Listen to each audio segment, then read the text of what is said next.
आपण पाहू शकतो आताची ही लाईव्ह दृश्य तुम्ही कोर्टाबाहेरची पाहू शकता।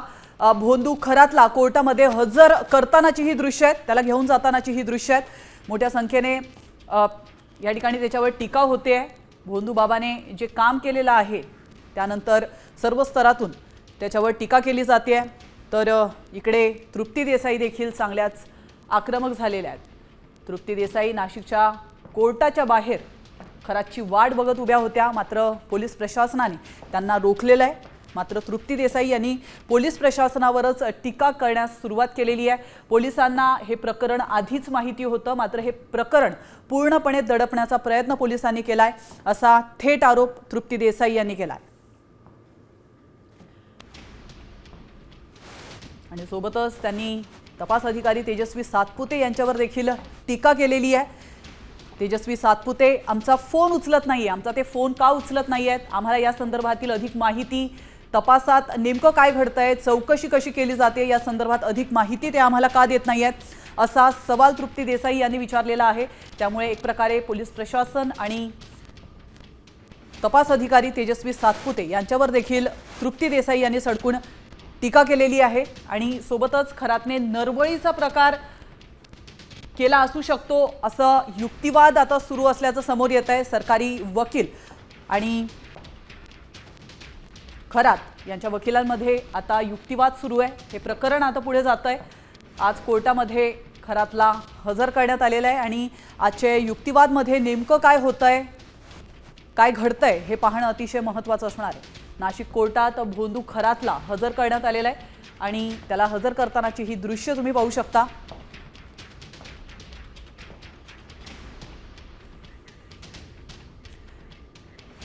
तर आपण पाहतोय पोलिसांनी कोर्टाकडे खरातच्या 7 दिवसांच्या पोलीस कोठडीची मागणी केलेली आहे। अधिक तपासासाठी आम्हाला 7 दिवसांची पोलीस कोठडी हवी आहे असं पोलिसांचं म्हणणं आहे। मात्र आता कोर्टाकडून ही 7 दिवसांची पोलीस कोठडी दिली जाते का हे पाहणं अत्यंत महत्त्वाचं असणार आहे। तर दोन्ही वकिलांमध्ये युक्तिवाद सुरू आहे। खरातचे वकील आणि सरकारी वकील यांच्या वकिलांमध्ये सुरू असलेला हा युक्तिवाद आता काय कन्क्लुजन घेऊन येतो हे पाहणं महत्त्वाचं असणार आहे। नाशिकमधली ही दृश्य तुम्ही पाहत आहात।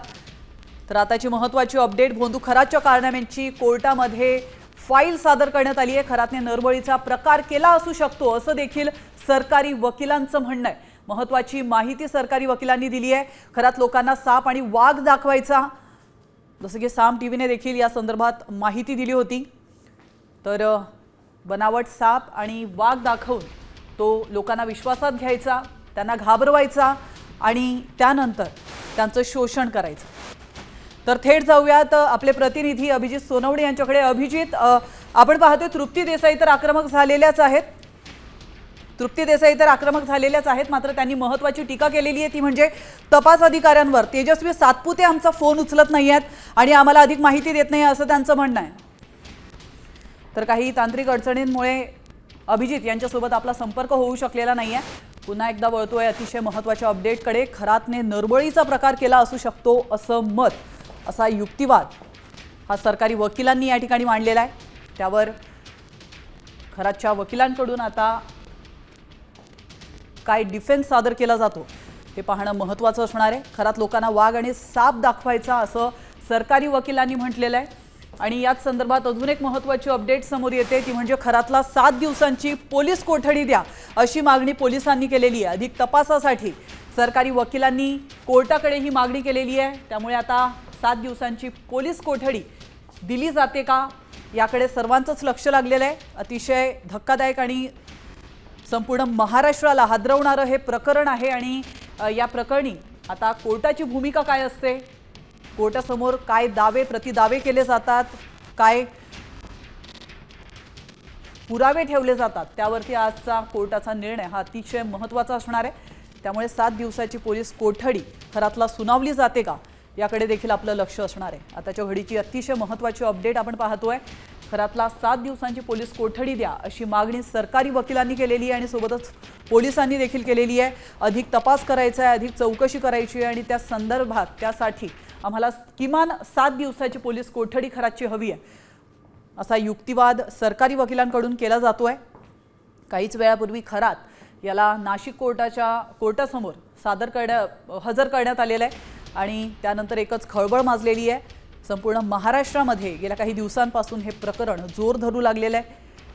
मोठमोठे नावं या प्रकरणामध्ये समोर येत आहेत। सेलिब्रिटीज असतील किंवा मोठे राजकीय नेते असतील त्यांची नावं समोर येत आहेत। त्यामुळे अतिशय धक्कादायक अशी हे अपडेट म्हणावी लागेल। खरात प्रकरणावर कोर्टामध्ये आता सुनावणी सुरू झालेली आहे। तर कस्तुरीसाठी हरणाची शिकार देखील त्याने केली होती अशी देखील माहिती सरकारी वकिलांनी कोर्टात दिलेली आहे। अजून एक कारनामा खरं तर त्याचा समोर आलेला आहे। भोंदूबाबा खरात याने कस्तुरीसाठी हरणांची शिकार केल्याची देखील माहिती आता सरकारी वकिलांनी कोर्टासमोर ठेवली आहे। खरातने कस्तुरीसाठी हरणांची शिकार केलेली आहे, त्यामुळे त्याच्यावरती आता अजून एक गुन्हा दाखल होण्याची शक्यता वर्तवण्यात येते। यावर खरातचे वकील काय युक्तिवाद करतात हे पाहणं महत्त्वाचं असणार आहे।